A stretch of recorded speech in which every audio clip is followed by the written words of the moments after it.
A continuación escucharemos la intervención del profesor Robinson Valencia Galvis. La ponencia se titula Lenguas indígenas en Colombia, historia y clasificación. El profesor Valencia es antropólogo de la Universidad de Antioquia y está finalizando sus estudios de maestría en lingüística en la misma universidad. Ha desarrollado algunas investigaciones en distintas líneas: lenguas indígenas, fonética y sociolingüística. Un proyecto de investigación, dos proyectos de investigación, uno, un estudio sociolingüístico de Medellín y otro, comunidad quechua en Medellín, lengua, identidad y cultura. Algunos de los cursos que ha impartido en el área son Introducción a la lingüística, Expresión oral y escrita y Sociolingüística.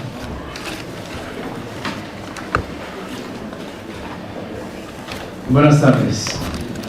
Buenas tardes. Muchísimas gracias a la universidad por la invitación y pues voy a exponer, digamos, en términos generales, no va a ser un poco por el tiempo también, en términos generales, el panorama general de lo que ha ocurrido en Colombia históricamente y en el transcurso de la exposición, pues haciendo, digamos, referencia también a la importancia de los estudios en antropología y lingüística, estudios que en la academia, en algunos programas, pues difícilmente uno logra ver que esté coordinado con el programa de formación en antropología. La exposición entonces tendrá algunos elementos generales de la historia. Entonces, les voy a pedir el favor de tener en cuenta que esos rangos periódicos temporales, daré algunas apreciaciones generales, pero entenderán que en términos de esa temporalidad pues ocurren muchos más fenómenos con relación al tema que vamos a explicar. Bien, entonces vamos a comenzar con un primer periodo histórico y fíjense ya en la observación que hacía con relación a la temporalidad, y es que vamos a hablar de algunas características generales del periodo 1492 y 1810, para que nos ubiquemos en la temporalidad. Elementos más relevantes en esa temporalidad. Pues en 1492 conocemos nosotros por la academia el llamado descubrimiento de América. Y estos elementos históricos de los cuales voy a mencionar, voy a hacer referencia específicamente a qué es lo que ha ocurrido en la temporalidad con relación a las lenguas indígenas en Colombia. Bien, entonces, frente a esta situación del descubrimiento de América, uno de esos primeros hallazgos con los cuales se encuentran estas personas es que aquí hay una gran diversidad de lenguas. Digamos, es una de las situaciones con las cuales se encuentran estas personas. Y hay una gran diversidad de lenguas indígenas superiores incluso a las conocidas en el momento en Europa. Para la época, en Europa se reconocían únicamente 70 lenguas. Hay un reconocimiento solo de 70 lenguas diferentes. Esa cifra acá está superada por mucho más. Entonces ya comienzan a tener, podrán imaginarse usted, esas primeras dificultades de comunicación. Frente a esa gran diversidad de lenguas indígenas, los intérpretes traídos no logran entonces su labor, interpretar, no logran realizar su labor de interpretación. Ahí ya hay una gran dificultad. Ahí ya comienza a presentarse una barrera lingüística para estas personas. ¿A qué se debe o a qué se debió, digamos, cuál ha sido la influencia que tuvo que en Colombia, con más ahínco, es que hubiese tanta pluralidad y diversidad lingüística? Y esta tiene que ver con su posición geográfica. Ustedes en antropología, específicamente en arqueología, nosotros reconocemos esta zona como la área intermedia, ¿cierto? Y es la área intermedia porque allí confluyen entonces diferentes culturas. Tenemos la influencia de la cultura mesoamericana, del Caribe, de la incaica y la amazónica. Digamos que por la posición geográfica de nuestro país, en cuanto a la situación de las lenguas indígenas en Colombia, esta favorece que se genere en este país tanta diversidad. A diferencia de los otros centros culturales, como la azteca y la inca, donde no hay una gran diversidad de lenguas. En realidad hay una lengua imperial que hablan en todo el territorio, con algunas variaciones. Más adelante les comentaré de uno de esos conquistadores, en uno de sus recorridos, hace precisamente esa anotación. Bien, entonces les estaba comentando que esa gran diversidad lingüística de nuestro país se generó una barrera lingüística entre los conquistadores, misioneros y doctrineros con la población indígena. Para ellos inicialmente entonces la solución que vieron fue traer más intérpretes de Europa. Esa fue, digamos, como la primera solución que postularon ellos. Había que traer más intérpretes. Sin embargo, más adelante nos daremos cuenta, mencionaremos, que esa no era la solución. Y luego tuvieron que efectivamente comenzar a aprender diferentes lenguas para lograr una efectiva, además de la comunicación, pues sus intereses de colonización. Fue Jiménez de Quesada, bueno, y para que también vamos centrando la exposición, porque luego voy a hablar acerca de la clasificación de las lenguas indígenas en Colombia. Entonces, en ese sentido, para este periodo, Jiménez de Quesada fue el primero frente a esa problemática, frente a esa barrera lingüística que se vio en este territorio, es decir, hay que unificar lingüísticamente este país. Unificar, entonces quiere decir, vienen pensando en términos de que hay que hablar una única lengua. No era en el sentido de valorar, reconocer la diversidad lingüística que había en el territorio, sino que frente a este problema, y era un problema más de ellos, es decir, hay que unificar el país. Jiménez de Quesada es el primero en pensar en esa unificación lingüística. Entonces, históricamente, frente a la clasificación lingüística de Colombia que tenemos hoy, digamos que esos fueron los primeros intentos, por lo menos propuestas, en comenzar a clasificar y a unificar lingüísticamente el país. Sebastián de Belalcázar fue quien hizo el recorrido desde el Cusco, en Perú, hasta el suroccidente colombiano. Bueno, yo quise traer el mapa como para que viéramos, ¿no? A veces mentalmente es difícil ver la distancia. Por acá está el Cusco, donde estoy señalando con el puntero, hasta este recorrido, hasta esta zona del suroccidente colombiano. En ese recorrido, en los diarios que hay, él registra en cuanto a... ¿sí? No está levantando la mano para allá más rápido. En cuanto al aspecto lingüístico, Sebastián de Belalcázar en ese recorrido menciona: del Cusco hasta el suroccidente colombiano, las poblaciones hablan una misma lengua, la el inca, con algunas variaciones. Entonces, ustedes de pronto ya han tratado acerca de esta temática, esas variaciones nos hacen referencia a dialectología. No sé si ya en el curso de sociolingüística ustedes habrán abordado ese concepto.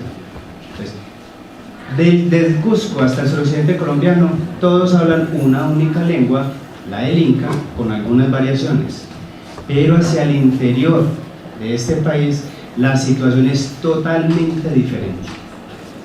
La cantidad de hablantes y la cantidad de variaciones que hay entre las lenguas era casi, pues poco, no lo podían describir, ni siquiera lo tenían enumerado, no podían decirlo siquiera cuántas de la cantidad de lenguas y diversidad que había en este territorio. Esa es una gran barrera lingüística.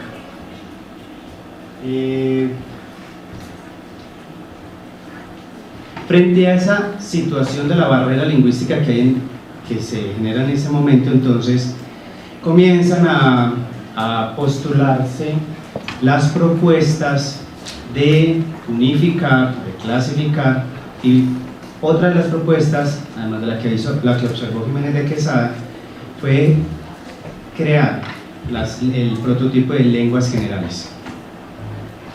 Comenzar a clasificar todas las lenguas del territorio en algunas que, digamos, reunieran las características comunes a todas ellas para hablar entonces para lograr la comunicación entre ellos.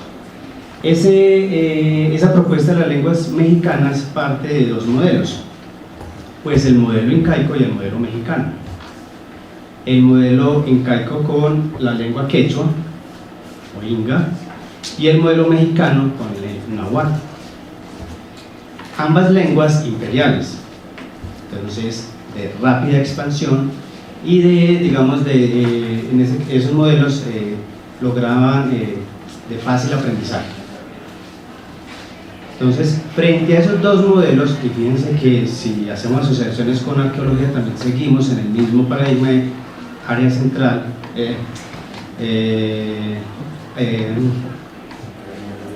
área intermedia, muchas gracias, con relación a esas otras dos grandes civilizaciones. Entonces está el modelo incaico y el modelo mexicano. Y en 1550, por disposiciones del rey, ya comienzan a darse las primeras órdenes de que entonces en este territorio tiene que enseñarse el español. Solo que para ese momento no hay una recepción, digamos, significativa con relación a esas disposiciones, aunque era el rey quien los estaba comunicando. Y en el año 1570 hacen una predilección por hablar las lenguas generales, aprenderlas. Y entonces las lenguas generales para Colombia fueron el chibcha, muisca, el inga o quechua, el siona y el sáliva. Esas fueron, digamos, ya formalmente las primeras clasificaciones que se dieron sobre las lenguas indígenas en Colombia. Estas lenguas eran las más conocidas, con las que más interacción habían en la época, las que compartían características cercanas, pudieron ser fonéticamente, morfológicamente, quizá semánticamente, por las asociaciones que ellos hayan realizado. Estas fueron las categorías entonces de lenguas generales que la corona dijo: sobre estas lenguas generales hay que comenzar a realizar los procesos que hacían los doctrineros: evangelización, confesión, catecismo, todos estos procesos de colonización y de conquista. El siglo XVII se conoce en Colombia como el siglo de oro para las lenguas indígenas. Nosotros traemos a veces, por información del colegio, aquí en la Academia de la Universidad, a veces una perspectiva con relación a la historia de Colombia, a la llegada de los europeos al territorio americano, con una visión de catástrofe. No la estoy negando, pero también hay otras realidades que poco nos hablan de ellas, y por ejemplo tiene que ver con el reconocimiento que se dio a nivel lingüístico. Sigo haciendo énfasis en ese aspecto, es categoría lingüística, tiene que ver con, y se dio de una manera muy importante en el siglo XVII, ese reconocimiento sobre esa diversidad lingüística de nuestro país. El siglo XVII se conoce en Colombia como el siglo de oro de las lenguas indígenas en Colombia, porque hubo mayor producción, tanto oral como escrita, en lengua. Entonces, además, se debían preparar los doctrineros que quisieran llegar a América. Desde Europa misma, ya para esa época, quien quisiera venir a América para hacer su trabajo de evangelización, debía primero aprender lenguas generales, ¿sí? Las lenguas indígenas. En este siglo se crearon también en lengua las gramáticas de las mismas lenguas. Se hicieron traducciones del catecismo, se hicieron compendios de vocabulario, que es una reconstrucción de diccionarios en lengua, y las traducciones de confesionario. Entonces, fue una época donde las lenguas indígenas tuvieron un protagonismo para todo lo que tenía que ver con asuntos, pues, de relaciones políticas y de asuntos de poder lograr intervenciones dentro de las comunidades. Desde la corona, entonces, en ese sentido, se dan unos ordenamientos, ¿cierto?, a nivel lingüístico, se llaman ordenamientos lingüísticos por parte de la corona. Unos ordenamientos lingüísticos que tenían que ver con el empleo de intérpretes en la Real Audiencia, para escuchar las quejas, los reclamos que hubiese del territorio. Era obligación, disposición, un ordenamiento de la corona que tenía que estar presente un intérprete. Para aprender las lenguas generales, ya lo había comentado, los doctrineros, misioneros, debían primero aprender estas lenguas generales antes de llegar al territorio americano. Y también se ordenó la enseñanza de cátedras en lenguas indígenas. Es un siglo donde tiene una gran relevancia, una gran importancia el aspecto de las lenguas indígenas en Colombia. ¿Quién creyera? No sé cómo así. En Colombia se dictaron cátedras de lenguas indígenas. Sí. Y la que mayor, digamos, tiempo estuvo fue la enseñanza como cátedra del Muisca en Santa Fe de Bogotá.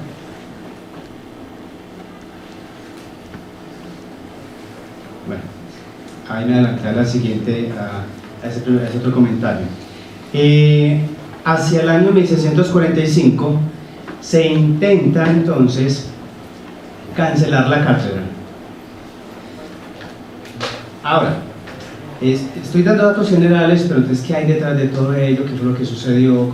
¿Cómo pasó todo eso? Pero tiene que ver con las presiones que de la corona venían a nivel social y político de todos los frentes, de la iglesia, del mismo, de los que hacían parte, pues, del poder político, toda la presión social que recibía la corona. Entonces la corona fluctuaba entre unas veces apoyar un sector y otro, hasta que hacia finales del siglo XVII, ya a principios del XVIII, se hace, pues, hay abolición de la enseñanza en lenguas indígenas. Ese reconocimiento ya deja de ser tan significativo y ya comienza la imposición del castellano.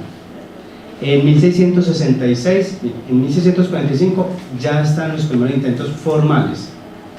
Ya venían las presiones, como se dice, por la recuerda, pero en 1645 hay una formalidad, se presenta formalmente esa intención, no hay eco frente a esa solicitud, y hasta el año 1666 ya piden suprimirla.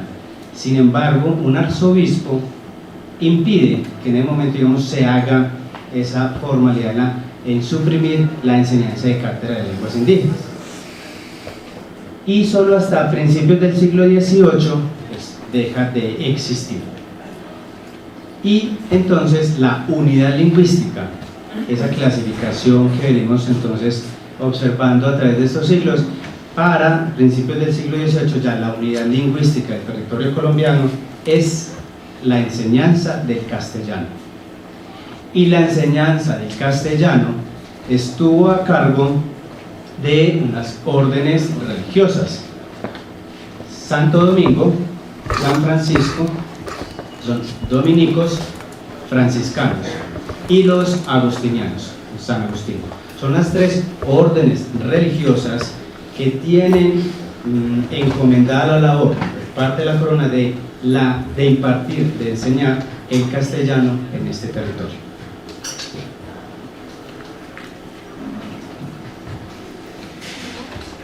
Vamos entonces ahora a República del siglo XIX.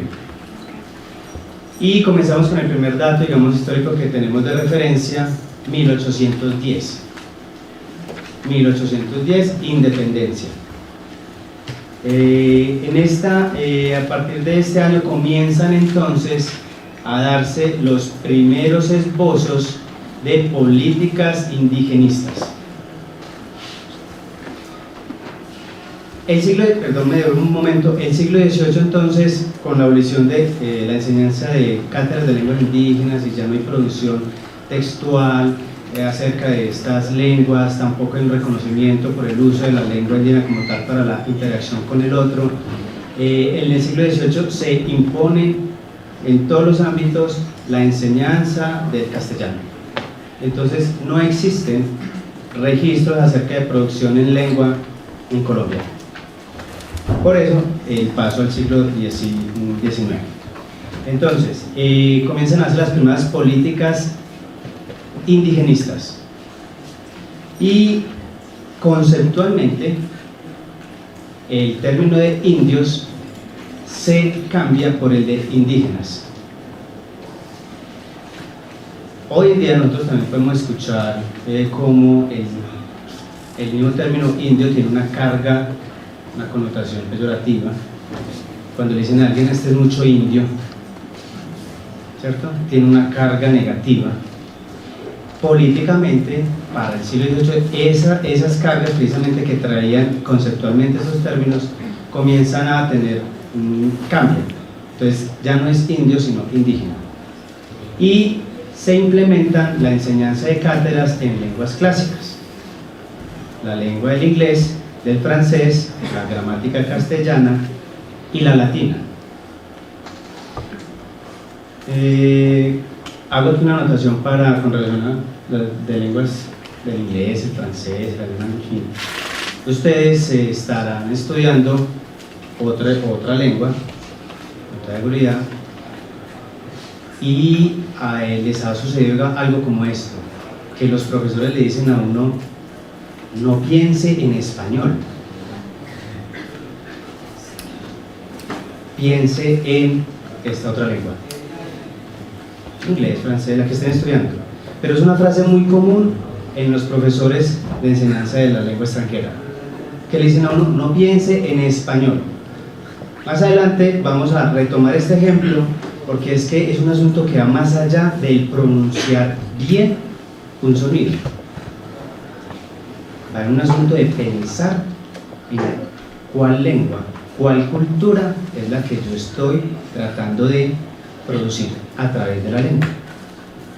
Va más allá de solo producir un sonido acertadamente. Es que no es paper, es algo como paper. Bueno, retomaremos más adelante ese ejemplo para esa importancia que hay en el estudio de las lenguas y el conocer la cultura a través del uso de la lengua.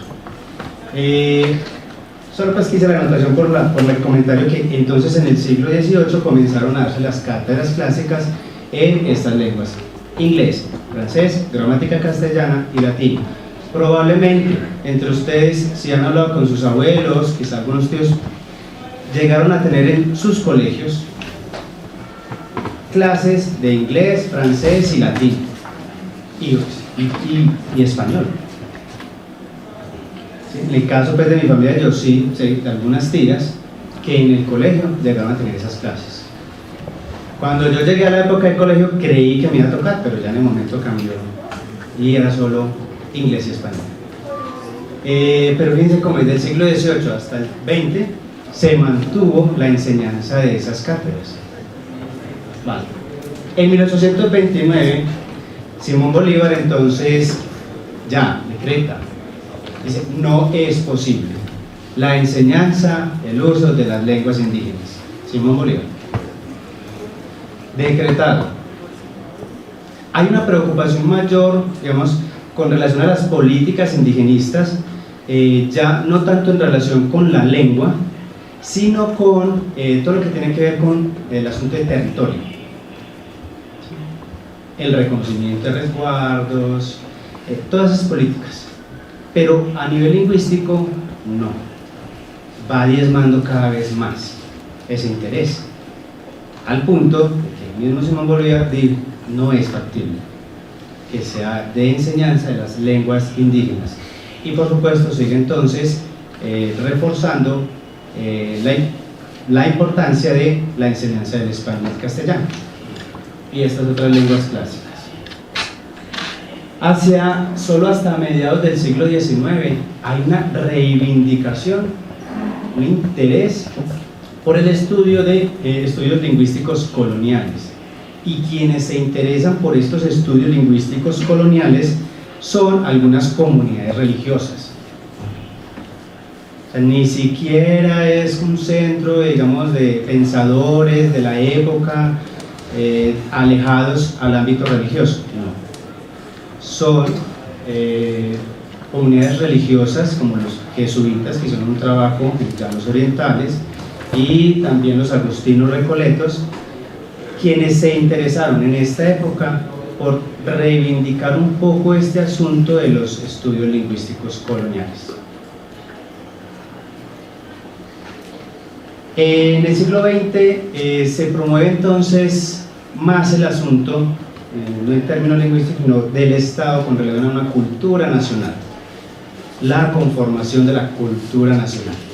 Y ya nos vamos, digamos, centrando un poco más con una historia más reciente que hemos ya estudiado también nosotros, y las implicaciones que todo ello ha traído a nivel lo que vivimos hoy en día con relación a la división del poder en el Estado.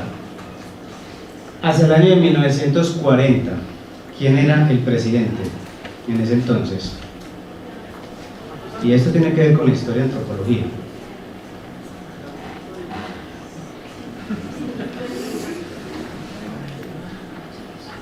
En 1940 en Colombia, ¿quién era el presidente? Gracias a ese presidente hubo un interés muy fuerte en los estudios indigenistas y se creó el Instituto Etnológico de Colombia, hoy el ICANN, de Antioquia, del Cauca. ¿Quién era? El nacimiento de la antropología en Colombia, 1940, presidente Eduardo Santos. ¿Sí? En ese año, con ese interés, estando aquí exiliado, ya me olvidó a mí, Paul Rivet, es que comienza entonces a crearse el Instituto Etnológico de Colombia, y ahí vienen nuestros próceres, nuestros maestros en antropología. En los años 50, entonces ya la situación de violencia también va generando otro panorama, y el movimiento indigenista comienza como ¿cómo así? ¿Qué está pasando aquí en este país? Y ellos también a ser partícipes de esa situación del país. Sin embargo, solo hasta los años 60 es que se consolida el movimiento indigenista, solo hasta los años 60, pero ya en los 50, con esa situación de violencia que está viviendo nuestro país, también el movimiento indigenista está ahí presente. El movimiento indigenista presente por el reconocimiento de sus tierras, la restitución de tierras de resguardo. Vemos que ese fue el interés inicial de ellos en la participación de todo este movimiento. Sin embargo, no. Lo lingüístico queda suspendido totalmente. Los intereses son de otro corte. A nivel lingüístico se ha suspendido todo el ejercicio del trabajo. Pocos trabajos. El inicio de la antropología es una antropología social, pero la parte lingüística no se trabaja fuertemente. El movimiento indigenista, además de ya en los años 60, cuando se reivindica como tal, como movimiento, entonces surgen los movimientos como la CRIC, la UNIC, y ellos, además de solicitar la retribución de tierras de resguardo, de su reconocimiento como comunidad étnica minoritaria, también abogan por la enseñanza de la lengua materna, además de la lengua nacional. Y ya la lengua nacional, pues tenemos el castellano, el español.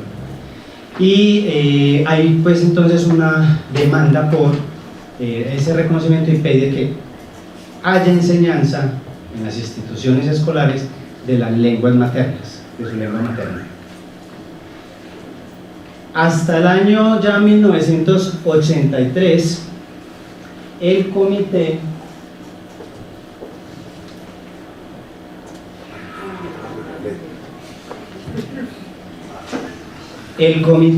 Nacional de Lingüística Aborigen respalda un proyecto lingüístico cuyo resultado está publicado en este atlas. Yo ya tengo unas semanas ahí, pero fui a la biblioteca y oh, sorpresa, que bien, aquí está el atlas. Son 6 tomos de ese tamaño. En este atlas se encuentran registrados muchos estudios lingüísticos donde ustedes pueden identificar, por ejemplo, cómo se le dice cabeza en todas las regiones de Colombia, cuáles son las variaciones conceptuales que tiene ese término. Tusta, cabeza, ¿qué otra? Tamal, el mapa del tamal. El mapa del tamal. Tamal. ¿Cómo se nombra el tamal, por ejemplo? Ahí ustedes pueden encontrar, yo miro si no, es delicado, no se puede tratar así, pero no, pues no se logrará ver mucho, pero pues es como Atlas tiene con el mapa, el croquis del país, la división política y unas convenciones, y a los lados pues esas convenciones que dicen. Entonces, por ejemplo, dice mazorca tierra, el mapa 82, mazorca, mazorca, biche, niñita, tierna, ita, chocolo, choclo, choglo, maíz biche, maíz verde, maíz choclo, mazorca de maíz blandito, nuevo, y así uno encuentra en este trabajo ese resultado. Son 6 tomos. Hay también un tomo a nivel fonético, cómo se produce la S en diferentes regiones del país. Uno dice, listo, es un trabajo lingüístico muy interesante para hacer unas investigaciones sociolingüísticas maravillosas. Y entre nosotros como antropólogos, ¿qué podríamos hacer con todo esto? ¿Cómo podríamos entender por qué esa diferenciación en la conceptualización del término maíz y según la región donde está ubicada, qué información me está dando acerca de la aprehensión del mundo, de su cosmogonía?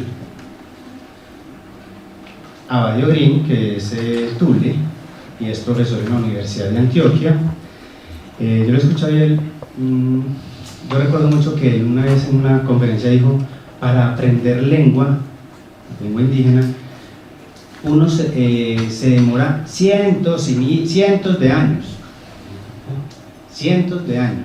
decía él. Después entendí por qué esa expresión, porque es que no se trata de aprender a comunicarse en lengua con el otro, reproducir una cadena de sonidos en la lengua del otro. Es que si usted quiere aprender lengua, detrás de esa emisión, esa cadena de sonidos articulados que yo produzco, traigo con él todo una cosmogonía, una conceptualización, una representación del mundo. Y esa discusión se ve teóricamente en los postulados de la hipótesis Sapir-Whorf. Whorf afirmaba, a diferencia de Sapir, que era determinista lingüístico, Whorf relativista lingüístico, Whorf decía, lo que aprendemos del mundo es porque lo conceptualizamos, y cada cultura conceptualiza esa representación del mundo de una manera diferente. Los esquimales, por ejemplo, tienen una diferenciación conceptual a nivel del color blanco. lo que no ocurre con nosotros. Para nosotros el color blanco, donde lo veamos como lo tenemos representado, es blanco. Los esquimales, por esa relación con su entorno, además necesitan reconocer esa diferencia en el color, tienen conceptualmente diferenciado el color.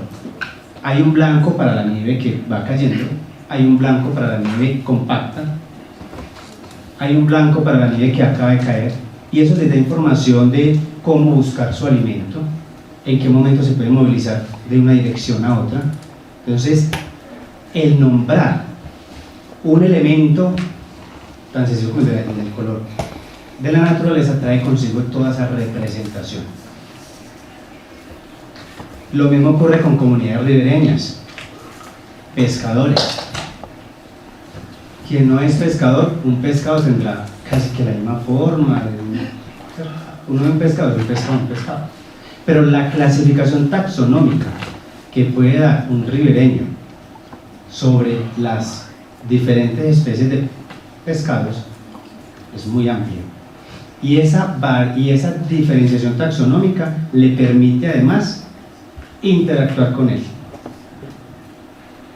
Saber en qué momento hay abundancia, cuando no, cuáles son más sagrados, cuáles no.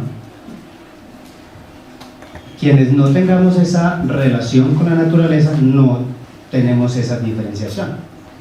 Bueno, este es uno de los ejercicios que en el siglo XX, en el año 1983 y luego publicado en el 88, pues aparece en el interés de los estudios y la reivindicación en estudios lingüísticos en Colombia sobre las lenguas indígenas.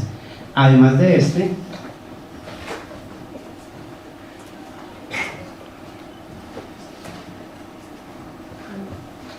tenemos otro texto, también está en la biblioteca de esta universidad, el texto de Lenguas Indígenas en Colombia, una visión descriptiva. Incluso, digamos que los rasgos generales de toda esta historia, este relato histórico que he hecho a grandes rasgos, está tomado de uno de los artículos de este texto, Humberto Triana en Provenza, se llama La historia de las lenguas indígenas en Colombia. Y ahora, cuando les hable de la clasificación con la cual trabajamos hoy, también hay un capítulo acá de este autor, John Landaburu, quien también hace esa exposición de la clasificación tipológica y topológica de las lenguas indígenas en Colombia. Y ese trabajo, se encuentra publicado acá. Entonces, ahí les queda la inquietud para que vayan a esa biblioteca o vean estos materiales. Bien, eso en el año 1988. Y en el año de 1991, entonces tenemos nuestra Carta Magna, ¿cierto? Constitución Política de Colombia, en la cual se consigna el reconocimiento pluricultural y multiétnico del país. Y eso ya es mucho, con relación al menos a lo que estatalmente, lo que hay en el papel con lo cual se puede trabajar. ¿En qué artículos, por ejemplo, inicialmente como antropólogos nos interesaría o vemos que hay esa relación de los estudios de antropología en esta Constitución, donde se habla de ese reconocimiento pluricultural, multiétnico? Son los artículos 10 y el 7 principalmente. Luego también, pues en ese momento, digamos que con la Constitución del 91, el movimiento, las organizaciones de comunidades afrodescendientes no está tan organizada. Posteriormente hay, digamos, de parte de ellos ya una organización que permite que se incluya dentro de las leyes el reconocimiento también de las comunidades afrodescendientes como comunidades minoritarias, como comunidades étnicas del país. Y esto tiene unas implicaciones también del reconocimiento del territorio, de lengua, en fin. Pues traía preparado, que yo no podía cargar desde la universidad pues con estos tomos, la presentación pues de las 2 horas que acabo de mostrarles, pero por fortuna aquí sí está, ya las presenté. 6 tomos del ALEC y el texto de Lenguas Indígenas en Colombia, en revisión descriptiva del Instituto Caro y Cuerno.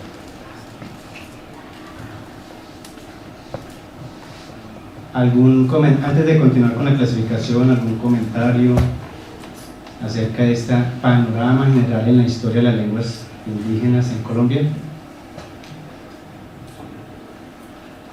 Yo siento que el interés siempre ha sido por parte de la academia para la conservación de las lenguas, pero me interesaría saber cuándo se interesan ellos mismos por conservarla, porque creen que la están perdiendo. Ellos mismos son las comunidades indígenas, los hablantes.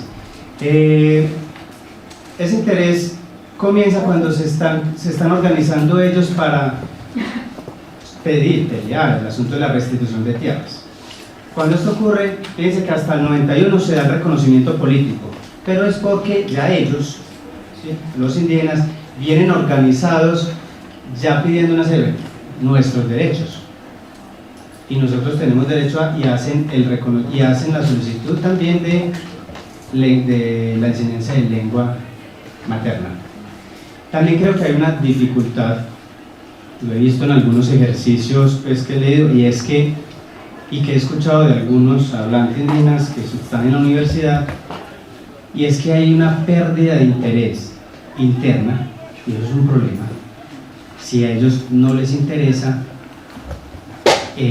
recuperar sus tradiciones a través del uso de la lengua, pero están influenciados cada vez más por la presión de la sociedad mayor, ¿cierto?, la comunidad hablante mayor, porque políticamente, y aunque esté en la Constitución del 91, no hay políticas claras en educación, por ejemplo, que en realidad refuercen el aspecto de la enseñanza de lenguas indígenas en Colombia.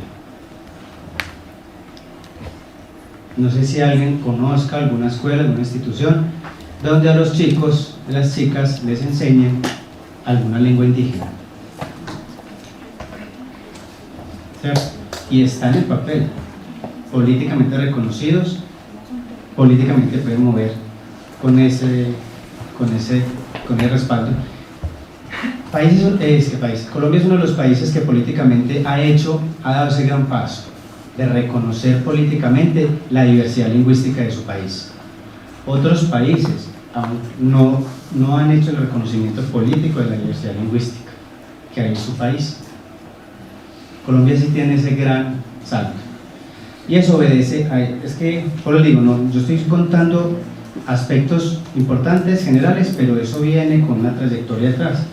El movimiento indigenista impulsó también el reconocimiento de su lengua materna. La comunidad académica posteriormente. Este resultado de estos textos son un ejercicio que desde lo lingüístico, digamos, hace parte de la academia por el reconocimiento de la diversidad lingüística, de la diversidad de lenguas en Colombia. Entonces es un proceso, uno no puede decir a esta fecha, a este mes, a esta hora, ahí está el corte y acá empezó el interés. No, está permeado por unas situaciones que vienen, digamos, caldeándose según el movimiento del momento. ¿Alguna otra observación? Bueno, entonces,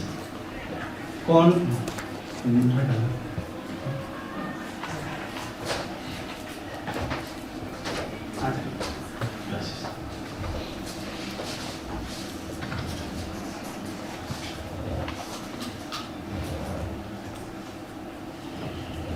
Bueno, creí que iba a ver un poco más claro el mapa. Clasificación de las lenguas indígenas en Colombia. Ya digamos que escuchamos un poco el panorama general de esta historia, y en esta historia los intereses por unificar lingüísticamente el país vengan de un sector u otro. Para el año 2000, digamos que los ejercicios de investigación con el doctor John Landaundo, quien ha trabajado de una manera muy importante en el reconocimiento, la recuperación, la reivindicación de los estudios en lenguas indígenas. En Colombia ha participado también. Un trabajo de investigación que realizaron en el CECELA, Centro Colombiano de Estudios de Lenguas Americanas, Aborígenes, perdón. Digamos que tenemos un mapa como este, donde podemos identificar esa clasificación que ha hecho, que se hizo en estas investigaciones con relación a las lenguas indígenas en Colombia. La clasificación final con la que se trabaja desde esa perspectiva es una clasificación tipológica y topológica. Tipológica quiere decir familias emparentadas. Entonces ustedes en este mapa observarán un listado de nombres. Ese listado de nombres obedece a las 14 familias lingüísticas que hay en el país. Son 65 familias lingüísticas, clasificadas en 14. Digamos que es un tronco común, y a ese tronco común se relacionan una serie de comunidades que hablan lengua con unas variaciones que tienen alguna relación por un nivel fonético, un nivel fonológico, un nivel morfológico, un nivel semántico o sintáctico o pragmático. Entonces se han unificado esas lenguas. Así, por ejemplo, eso es tipológico. Entonces, así, por ejemplo, la familia Arahuá tiene los Guayú, los Achagua, los Tapoco, los Curipaco, los Yucuna, Cahuillari, los Bora, Muinane, Bora y Miraña, Chocó, tenemos Chocó y los Embera, criollos, está los de San Basilio de Palenque y San Andresanos. En Colombia hay dos familias criollas, dos familias lingüísticas, dos lenguas criollas. Y esa es la clasificación tipológica de las lenguas indígenas en Colombia. La otra clasificación que hay es la topológica, y es cómo cada una de estas lenguas indígenas se encuentran distribuidas en el territorio. ¿Cuáles son los lugares del territorio colombiano que están ocupando estos hablantes? Y de acuerdo a esta clasificación, entonces tenemos familias lingüísticas con, se llaman estirpes de proyección regional, local o continental. Continentales son aquellas lenguas que salen del país, regionales que están ubicadas en una zona geográfica entre regiones, entre departamentos, y local solo ubicados en un departamento específico. Locales, San Basilio de Palenque. Esa lengua solo está ubicada en un departamento del país.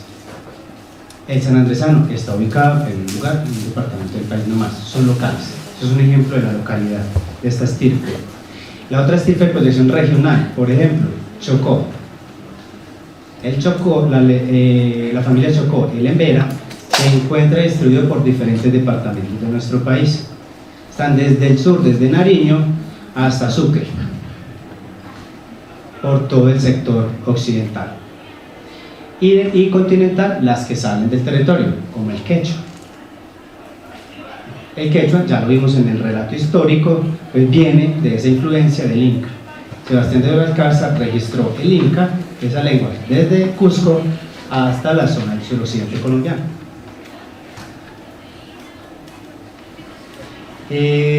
Les quiero entonces compartir en este momento, digamos, algunas de las universidades, algunas universidades acá en el país, quienes están trabajando en investigaciones en lenguas indígenas. De la Universidad del Guajira está Nubia Tobar trabajando la lengua Guayú. En la Universidad del Atlántico está María Trillos con lenguas de la Sierra Nevada, Chimila y Carolina Ortiz con el Código. De la Universidad de Antioquia está la profesora Luz Adriana Arboleda, quien trabaja la lengua Guaunán y Embera. Y hay otros investigadores de la Universidad Nacional, antes de comentar los extranjeros.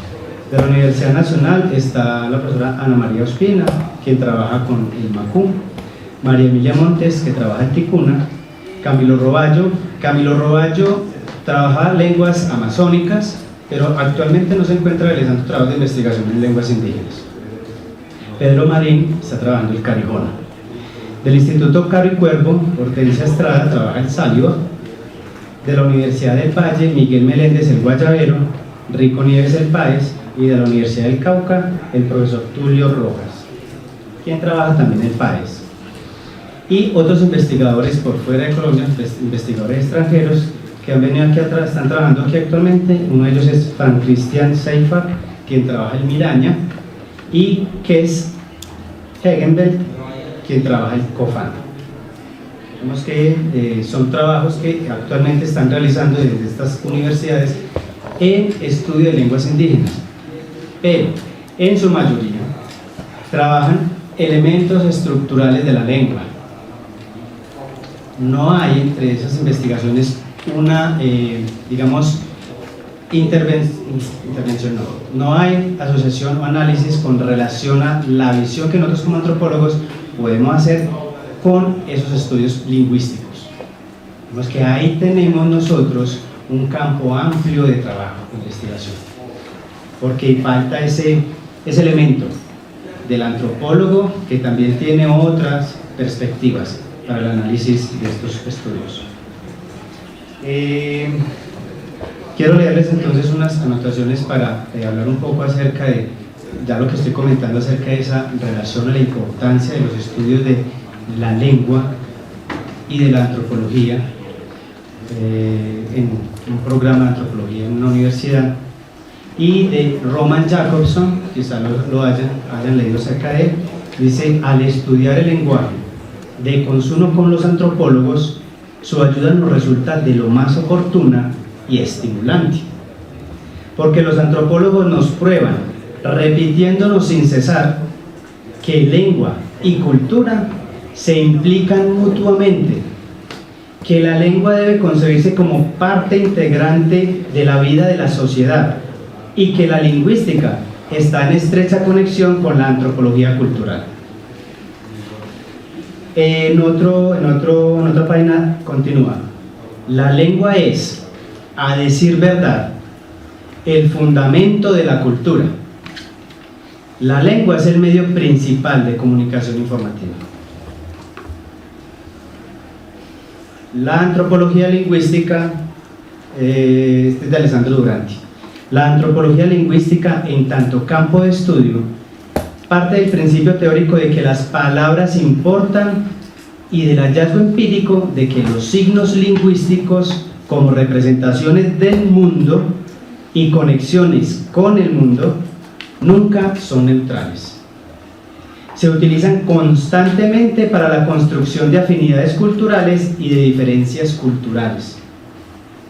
Una buena parte del trabajo de los antropólogos lingüísticos trata de los modos en que las palabras que pronunciamos en un momento determinado proporcionan, primero a los participantes y después a los investigadores, un punto de vista, un modo de reflexionar sobre el mundo y la naturaleza de la existencia humana.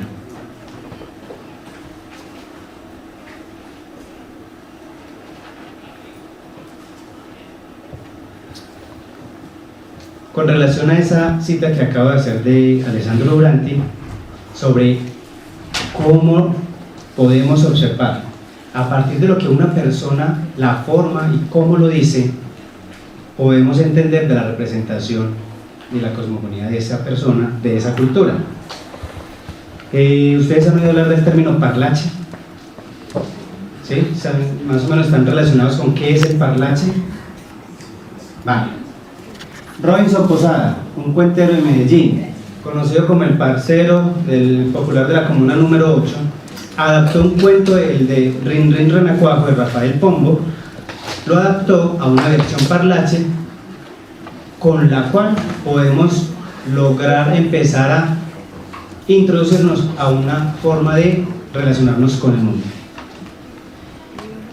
El cuento de Rafael Pombo, espero que también más o menos lo tengamos, el de Rin Rin Renacuajo. El hijo de rana, Rin Rin Renacuajo, salió esta mañana, porque hizo mi mamá, con pantalón corto, con corbata a la moda, sombrero encintado y chupa de boda, ¿sí? Y etcétera. Muchacho no sabe que le grita mamá, pero él es un gesto y de pronto se va. Cayó en el camino un rato a un vecino y le dijo: listo. Ese poema es adaptado a esta versión. Rum Rum en la moto, así lo tituló. El hijo de doña Ana, el flaco panguano, salió esta mañana repinta y bacano, con pantalón brumo, sodia parchados, me saca oxígeno, fierro 38 y de bambas tirado. Mi hijo, no salgas, ve al barrio la violencia, le grita mamá. Pero él le dice, todo bien, cucha. Se monta en la moto, rum rum y se va. Halló en el camino a un parcero refino vendiendo cascajo y le dijo, hey Amilo, ¿sabe qué? Ruede la bola.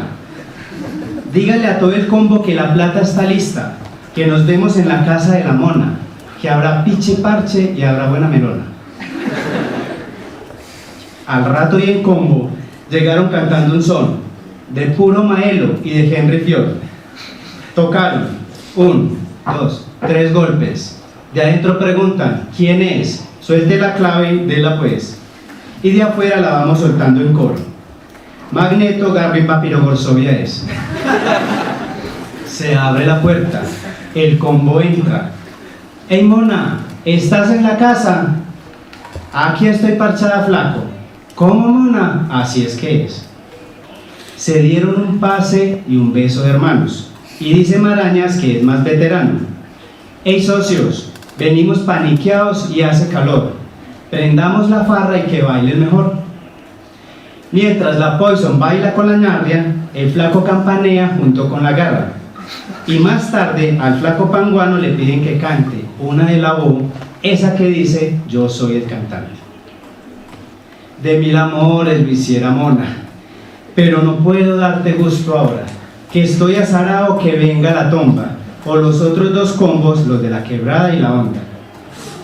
Relájese, socio, dice Yuri Marcela, que el pegado del banco no saben ellos siquiera.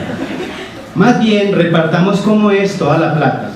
Démosle al Mosca, al Salao, a Quicio, a Buñuelo, a los Mechos, a Tribilín, a Champú, a la Mona y también a la Gata. Y con la verde en la mano se siguió farreando y dice Tribilín, yo con esta plata a la cucha voy a comprar una casa bien grande con cocina integral. Y dice Pisco, no parce, yo con esta money me voy a comprar una moto bien chimba, de esas que llaman ninjas. Más tarde, estando en esta brillante función de vareta, baile, cerve, concho, salsa y sol, aparece gritando la chinga, el pisco y mocho, pilas muchachos, que ahí suben los colochos. Todo el mundo se armó de fierros 45 y pajizas, y los tombos con los fierros en las manos anunciaron su visita. Qué balín tan tremendo, qué manes para dar. Los vecinos decían, Dios mío bendito, este es el juicio final. Las señoras en las casas rezan el rosario. Señor, cuida a nuestros hijos, tú sabes que ellos no son malos. Y el flaco panguano, mirando este asalto, se montó en la moto y dio tremendo salto. Y siguió disparando tan fuerte y deprisa que le dieron en el pecho y ensució la camisa. Cayó en el piso con otro pepazo. Los tombos estaban al frente, ya no había paso. Y así termina esta historia. 1, 2, 3. Mataron a todo el combo y al flaco después. Los tombos se abrieron y el alcalde por la TV en la noche habló. Y mamá Anita en la casa, llorando, solita quedó.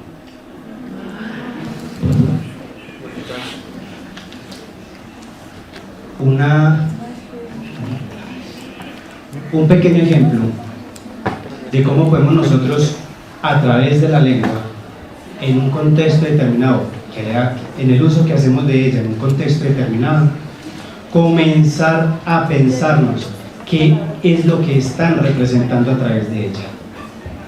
¿Qué sucedió en esta historia? ¿Cómo la cuento? ¿Qué anécdotas del contexto social aparecen ahí a través del uso de la lengua?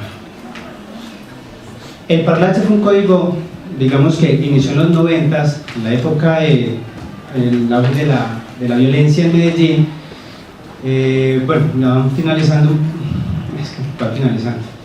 el auge de la violencia en Medellín en los años 90, una población de la comuna nororiental que tenía la intención de ocultar la información a la ley y crear unos códigos y se comunican. Así como se han creado códigos entre ustedes hoy en el chat del Face que para escribir son unos magos, con X, con palitos, con punticos, y ahí expresan toda una oración. Eso es otro estudio que a nivel lingüístico se puede hacer de qué es lo que está ocurriendo. Bueno, ocultar información, el parlache. Pero este código lingüístico ha permeado tanto a la población que en muchísimas regiones del país, y fíjense que cuando pregunté si alguien sabía acerca del concepto del parlache, muchos dijeron sí, y muchos se rieron con algunas de las expresiones, quizás otras, ¿qué será eso? ¿Cierto? Se popularizó tanto que perfectamente, independiente de la profesión, del estatus, de un médico, por ejemplo, hoy, nos puede decir, tranquilo que yo lo opero con todos los juguetes. Tranquilamente lo puede hacer. Bueno, jóvenes, les presento entonces, digamos, de la utilizada pues en la presentación que acabo de hacer acerca de este panorama general en la relación de las lenguas indígenas en Colombia, de la historia y de la clasificación. Ustedes como antropólogos mínimamente deberán haber en algún momento del programa dicho, ¿verdad que en Colombia hay como más de 60 familias lingüísticas, lenguas indígenas en Colombia? Interesante volvernos a preocupar un poco también por el retomar y pensarnos cómo volver a hacer estudios en este orden de ideas.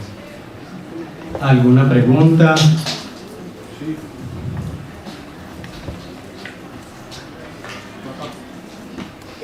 Usted al inicio planteaba que los lenguajes nativos asumieron una importancia política durante la época de la colonia, pero esa importancia política no existía antes de la colonia dentro de los sistemas sociales a los que estaban adscritos dichas lenguas. Antes de la llegada de los europeos. Sí. Sí, o sea, es decir, cada comunidad, antes de la toda la cultura prehispánica, antes de la colonia, claro, estaban organizados políticamente, económicamente, las relaciones de las filiaciones eran claras, todo su sistema funcionaba. El sistema funcionaba, perfecto. Y piensa con lo que ocurría con los imperios, como el Inca y el Azteca. Sí se impuso, digamos, bueno, yo no sé si por imposición, pero por lo menos en la representación de cada individuo, sí estaba el hablar la lengua del imperio. Entonces funcionaba. Lo que pasa es que ya en el encuentro con estas otras culturas, claro, imaginémonos qué ocurre cuando nosotros nos encontramos con alguien que habla otra lengua y que nosotros no sabemos nada de esa lengua. ¿Cómo comenzamos a relacionarnos con esa otra persona? ¿O qué es lo que queremos, o qué es lo que sentimos que empieza a suceder allí? Alguno de los dos querrá imponer su forma de comunicación, en el caso más leve, por decirlo así. Luego en otros momentos pues ya hay interacción, pues no habrá tal imposición, pero podríamos, digamos que, equiparar un poco esa situación que podría ocurrirnos a nosotros con lo que ocurrió en aquella época. Y lo que decía con relación a lo que nos dicen los profesores de lengua, no piensen en español, tiene que ver con ese aspecto de pensar en la estructura cultural. O sea, ¿por qué esa comunidad de hablantes, la de esa otra lengua diferente a la mía, a mi lengua materna, por qué se expresa de esa manera? ¿Qué es lo que está expresando allí? Más que la cadena de sonidos para articularlos adecuadamente.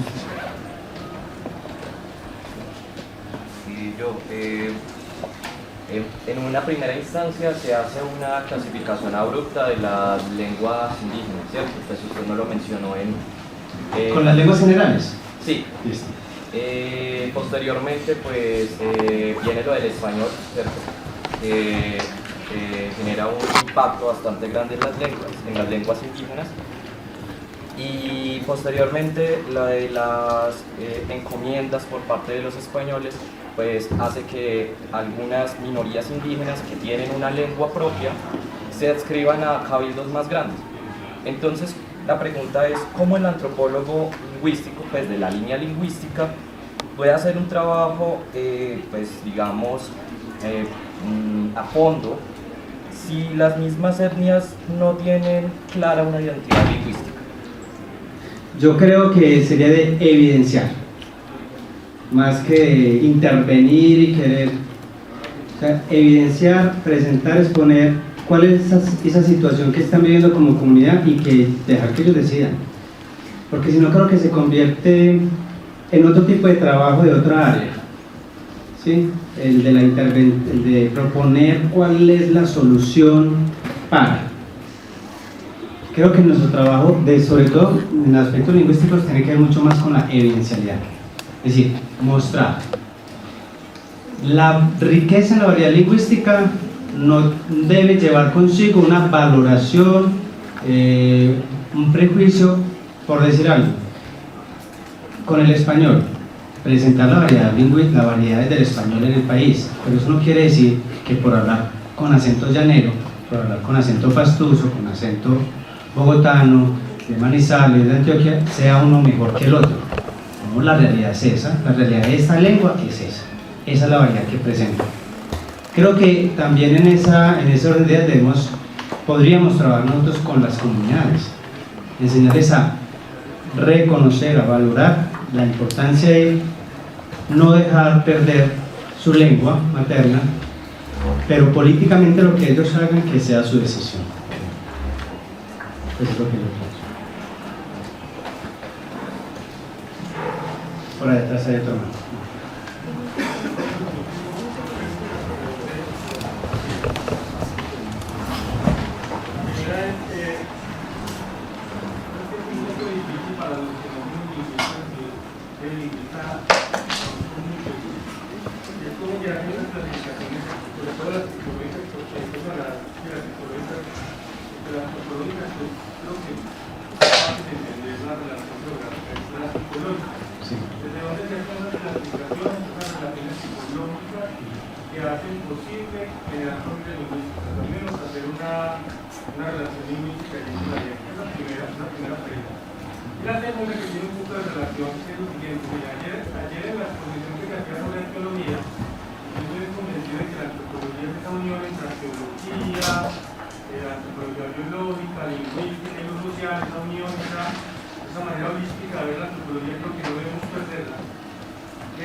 Bueno.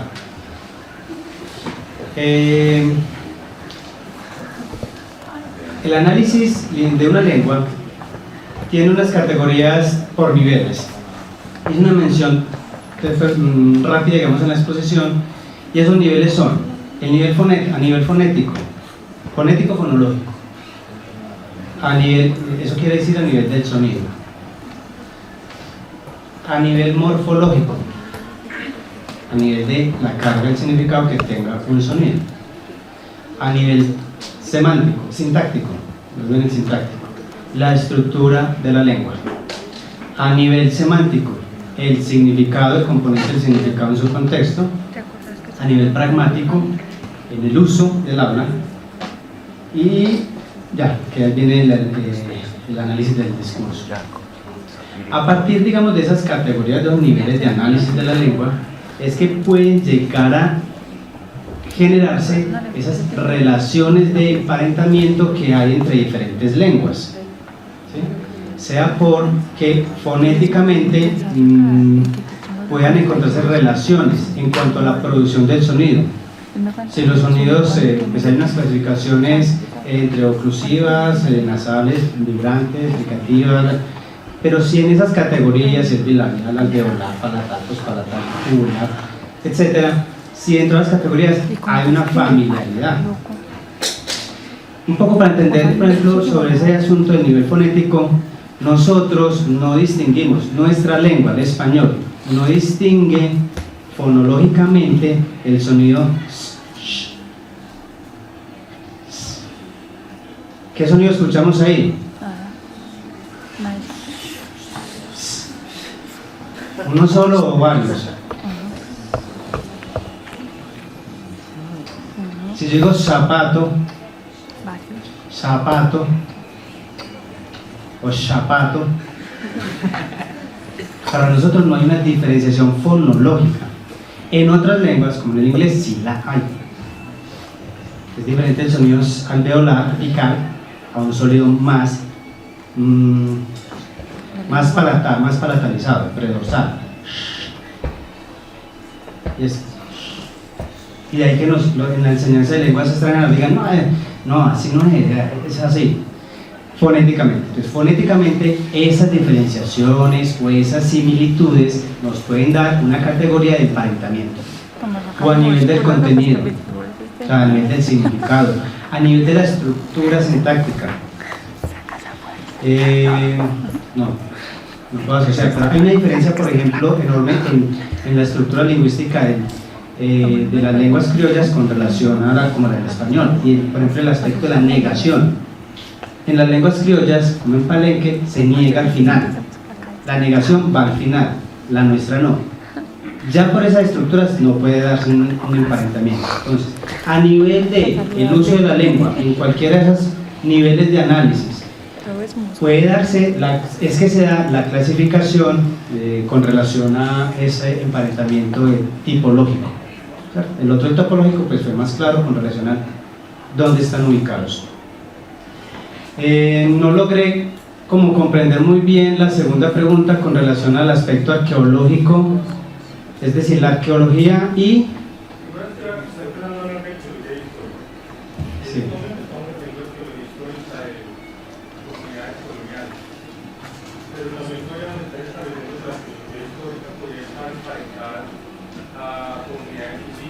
Bueno.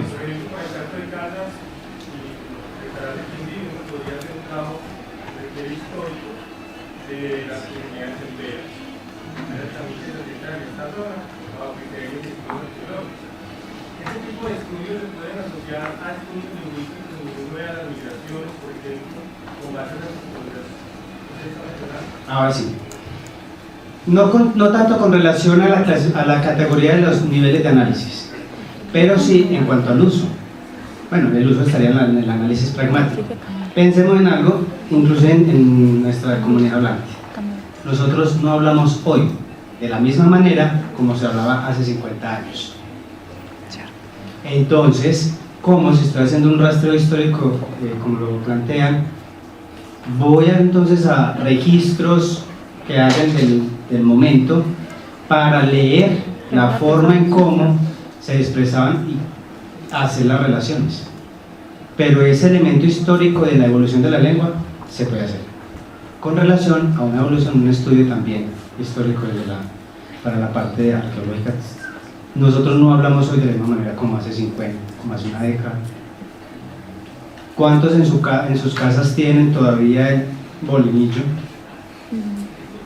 Hoy la práctica de lo instantáneo en la bebida, por ejemplo, ha ya dejado que en el uso de la lengua deje aparecer el registro del uso del bolinillo. Un elemento que, digamos, más adelante históricamente en la arqueología será un elemento de registro para el estudio, y que en la lengua, claro, en ese momento existía, se nombraba como bolinillo, pero ya no existe hoy. Hoy tenemos mezcladores, chocolate instantáneo con clavos y canela, etc.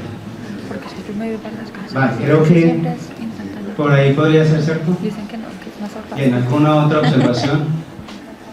Bueno, yo no sé en tiempo si se puede. Pues usted habla ahora de... Ay, perdón, la muchacha primero. Bueno, es una pregunta un poco más personal. Entonces nos vamos un tinto ahora afuera.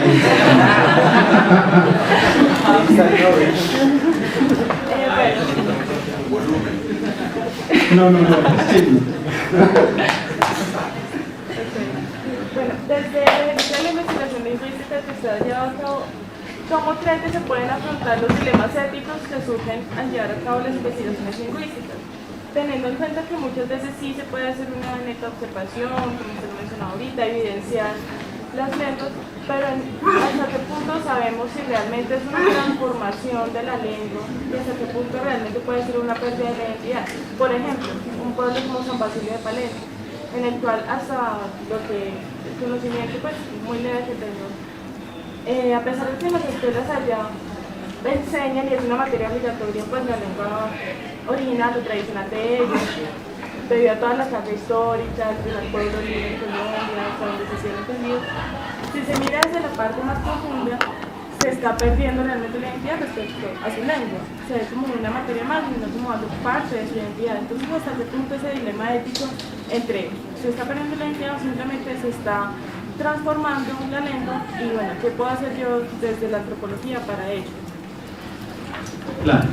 Ahora, el aspecto de la ética es independiente del trabajo de investigación que se está haciendo, es transversal y opera de la misma manera, es decir, hay que respetar, o sea, el asunto de ser éticos con relación al uso de la lengua y esos trabajos que van a propender por evidenciar esos elementos de identidad y cultura a través de la lengua.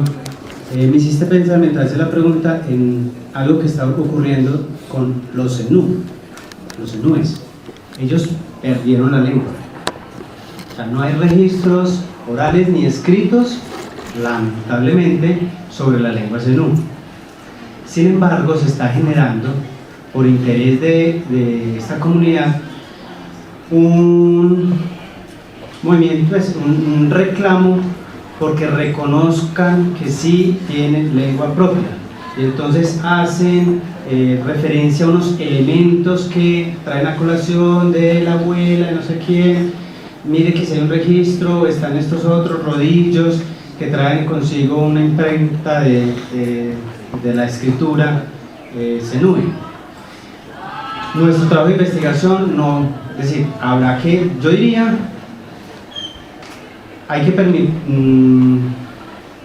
ellos son los que tienen que mover las fichas de tal manera que pues, puedan proceder a permitirles que soliciten ese asunto, pero nosotros como antropólogos y lingüistas no podemos tampoco mentir con relación a que, o sea, a respaldar una posición que no tenga un trabajo de investigación serio, sino que sea por un interés más de reconocimiento como comunidad, porque es que tener lengua propia, el reconocimiento de lengua propia genera también otros beneficios para el resguardo.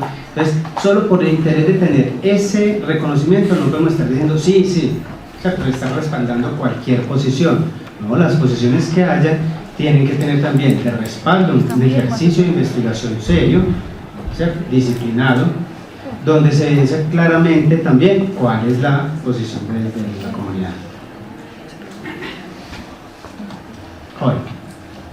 Usted habla ahora de que cuando empiezo a introducirme en el aprendizaje de una lengua diferente a la con que crecí, es indispensable empezar a pensar que el aprendizaje va más allá de producir simplemente sonidos secuencial y coherentemente, porque implica también introducirme en otro mundo, otra cosmogonía, una estructura cultural diferente, ¿cierto?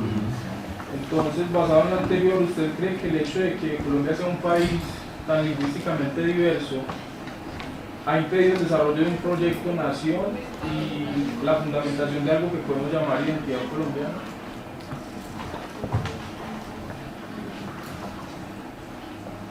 ¿Hablar de una identidad colombiana a partir de solo una lengua? No, a partir de que nos recojamos y entendamos la identidad cultural del otro. Porque es que no es simplemente decir que yo lo reconozco en la Constitución Política de Colombia, sino que es también crear unas políticas que integren esa parte de Colombia que ha estado pues supeditada al dominio del español. Vamos a ver si logro entonces comprender. Claro, tenemos un respaldo jurídico, ¿cierto? Sobre la diversidad de lenguas en Colombia, Y con ese respaldo, las comunidades pueden hacer muchas cosas por la reivindicación y el reconocimiento de su propia lengua.